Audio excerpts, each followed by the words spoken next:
Hello दोस्तों, नमस्ते, प्रणाम। आप सभी लोग कैसे हैं? आशा कर रही हूँ आप लोग स्वस्थ होंगे, मस्त होंगे, अच्छे से होंगे। आप सभी को एक मैं भजन सुनाने जा रही हूँ। अच्छा लगे तो लाइक सब्सक्राइब ज़रूर करना। अबहीं तो राम ब्रिज बाला, धनुष कैसे टूटे हमारा। अबहीं तो राम ब्रिज बाला, धनुष कैसे टूटे हमारा। बरहउ बारिश हमें ब्रह्मा के पूजे, बरहउ बारिश हम ब्रह्मा के पूजे, ब्रह्मा के पूजे हो ब्रह्मा के पूजे। उनहु ना दिहले सहारा, धनुष कैसे टूटे हमारा। उनहु ना दिहले सहारा, धनुष कैसे टूटे हमारा।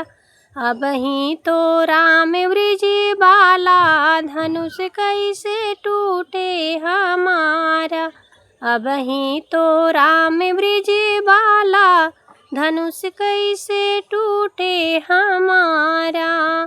बरहउ बारिश हमें विष्णु के पूजे, बरहउ बारिश हम विष्णु के पूजे, विष्णु के पूजे हो विष्णु के पूजे।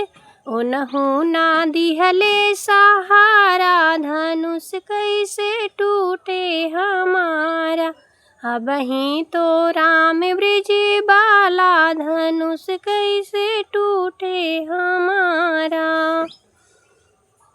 बरहउ बारिश हमें शंकर के पूजे, बरहउ बारिश हम शिव जी के पूजे, शिव जी के पूजे हो शिव जी के पूजे। उनहु ना दिहले सहारा, धनुष कैसे टूटे हमारा। अबहीं तो राम ब्रिज बाला, धनुष कैसे टूटे हमारा।